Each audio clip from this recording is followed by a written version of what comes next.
ಸ್ನೇಹಿತರೆ, ಎಲ್ರಿಗೂ ನಮಸ್ಕಾರ. ನಾನು ಜನನಿ ವತ್ಸಲ, ಕರ್ನಾಟಕ ರಾಷ್ಟ್ರ ಸಮಿತಿ ಪಕ್ಷದ ರಾಜ್ಯ ಯುವ ಘಟಕ.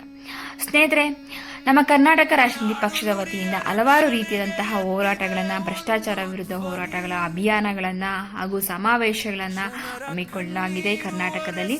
ಅದೇ ರೀತಿಯಾಗಿ ಈ ಬಾರಿಯೂ ಸಹ ಮಾರ್ಚ್ 8ನೇ ತಾರೀಕು ಮಹಿಳಾ ಸಮಾವೇಶವನ್ನು ಬೆಂಗಳೂರಿನಲ್ಲಿ ಆಯೋಜನೆ ಮಾಡಲಾಗಿದೆ. ಯಲಹಂಕ RTO ಮೈದಾನದ ಬಳಿ. ಹಾಗೆ ಅಲ್ಲೇ ಸಹ ಧ್ವಜಾರೋಹಣ ಕಾರ್ಯಕ್ರಮವೂ ಸಹ ಏರ್ಪಡಲಾಗಿದೆ. ಅಲ್ಲಿಂದ ಕಾರ್ಯಕ್ರಮ ಶುರುವಾಗುತ್ತೆ. ಸೊ ದಯವಿಟ್ಟು ಎಲ್ಲ ನಮ್ಮ ಕರ್ನಾಟಕ ರಾಷ್ಟ್ರ ಸಮಿತಿಯ ಪದಾಧಿಕಾರಿಗಳು ಹಾಗೂ ಸೈನಿಕರು, ಬೆಂಬಲಿಗರು ಎಲ್ಲರೂ ಸಹ ಆಗಮಿಸ್ತಾ ಇದ್ದಾರೆ. ನೀವು ಸಹ ಈ ಮಹಿಳಾ ಸಮಾವೇಶಕ್ಕೆ ಬಂದು ಒಂದು ಪ್ರೋತ್ಸಾಹ ಹಾಗೂ ಬೆಂಬಲವನ್ನು ನೀಡಿ. ನಮ್ಮ ರಾಜಕೀಯ ಕ್ಷೇತ್ರದಲ್ಲಿ ಮಹಿಳೆಯರು ಹೆಚ್ಚಿನ ಆದ್ಯತೆ ಮುಖ್ಯವಾಗಿದೆ ಹಾಗೂ ಮಹಿಳೆಯರು ಹೆಚ್ಚೆಚ್ಚು ರಾಜಕೀಯ ಕ್ಷೇತ್ರಕ್ಕೆ ಆಗಮಿಸಬೇಕೆನ್ನುವಂತಹ ಉದ್ದೇಶದಿಂದ ನಮ್ಮ ಕರ್ನಾಟಕ ರಾಷ್ಟ್ರ ಸಮಿತಿ ಪಕ್ಷ ಹೆಚ್ಚಿನದಾಗಿ ಮಹಿಳೆಯರಿಗೆ ಹೆಚ್ಚಿನ ಆದ್ಯತೆಯನ್ನು ನೀಡಿದೆ. ಈ ಬಾರಿ ಬರುವಂತಹ ಎಲ್ಲ ಚುನಾವಣೆಗಳಲ್ಲೂ ಸಹ ನಮ್ಮ ಕರ್ನಾಟಕ ರಾಷ್ಟ್ರ ಸಮಿತಿ ಪಕ್ಷದ ವತಿಯಿಂದ ಮಹಿಳೆಯರಿಗೆ ಹೆಚ್ಚಿನ ಆದ್ಯತೆಯನ್ನು ನೀಡಿದೆ ಹಾಗೂ ಇಂತಹ ಒಂದು ಅವಕಾಶವನ್ನು ಮಹಿಳೆಯರು ಉಪಯೋಗಿಸಿಕೊಳ್ಬೇಕು. ಹಾಗೆ ಈ ಒಂದು ಮಹಿಳಾ ಸಮಾವೇಶ ಅತ್ಯಂತ ಮುಖ್ಯವಾಗಿದೆ. ಹೆಚ್ಚಿನ ಮಹಿಳೆಯರಿಗೆ ಪ್ರೋತ್ಸಾಹ ಹಾಗೂ ಬೆಂಬಲ ನೀಡ್ತಾರೆ. ಹಲವಾರು ರೀತಿಯಾದ ಹೋರಾಟಗಾರರು ಸಹ ಈ ಕಾರ್ಯಕ್ರಮಕ್ಕೆ ಆಗಮಿಸ್ತಾ ಇದ್ದಾರೆ. ಸೊ ದಯವಿಟ್ಟು ನೀವೆಲ್ಲರೂ ಬಂದು ಈ ಕಾರ್ಯಕ್ರಮವನ್ನು ಯಶಸ್ವಿಗೊಳಿಸಬೇಕು ಅಂತ ನಾನು ಎಲ್ಲರಲ್ಲೂ ಸಹ ವಿನಂತಿ ಮಾಡಿಕೊಳ್ತಾ ಇದ್ದೀನಿ.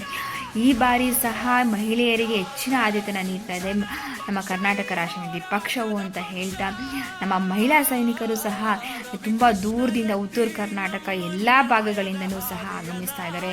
ಸೊ ನಾನು ಯಾಕೆ ಈ ಮಾತು ಹೇಳ್ತಾ ಇದ್ದೀನಿ ಅಂದರೆ, ಮಹಿಳೆಯರು ಹೆಚ್ಚಿನದಾಗಿ ಜವಾಬ್ದಾರಿಗಳನ್ನು ಹೊತ್ತಿರ್ತಾರೆ. ಅಂತಹದ್ರಲ್ಲೂ ಸಹ ನಮ್ಮ ಸಮಾಜಕ್ಕೆ ಏನಾದರೂ ಕೊಡುಗೆಯನ್ನು ನೀಡಬೇಕು ಅಂತ ನಮ್ಮ ಕರ್ನಾಟಕ ರಾಷ್ಟ್ರ ಸಮಿತಿ ಪಕ್ಷದಲ್ಲಿ ಹಲವಾರು ರೀತಿ ಎಲ್ಲ ಜಿಲ್ಲೆಗಳಿಂದನೂ ಸಹ ಸೈನಿಕರು, ಮಹಿಳಾ ಸೈನಿಕರು ಹೆಚ್ಚಾಗಿದ್ದಾರೆ. ಸೊ ದಯವಿಟ್ಟು ಅವರೆಲ್ಲರೂ ಸಹ ಆಗಮಿಸ್ತಾ ಇದ್ದಾರೆ. ನಮ್ಮ ಬೆಂಗಳೂರಿನಲ್ಲಿರುವಂತಹ ಸುಮಾರು ಸೈನಿಕರು ಹಾಗೂ ಸದಸ್ಯರು ಎಲ್ಲರೂ ಸಹ ಇದ್ದಾರೆ. ಸೊ ದಯವಿಟ್ಟು ಬನ್ನಿ, ಈ ಒಂದು ಮಹಿಳಾ ಸಮಾವೇಶವನ್ನು ಯಶಸ್ವಿಗೊಳಿಸಬೇಕು ಅಂತ ನಿಮ್ಮಲ್ಲಿ ಕೇಳ್ಕೊತಾ ಇದ್ದೀನಿ. ನಮಸ್ಕಾರ.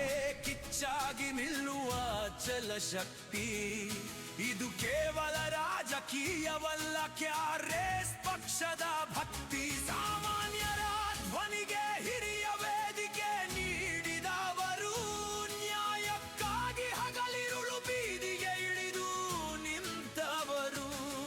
ಜನಸೇವೆಯೇ ನಮ್ಮ ಧರ್ಮ ಎನ್ನುವ ಧ್ಯೇಯ ಘೋಷಣೆ, ಬದಲಾವಣೆಯ ಗಾಳಿ ಬೀಸಲು ಶುರುವಾಗಿದೆ ಈ ಕ್ಷಣ.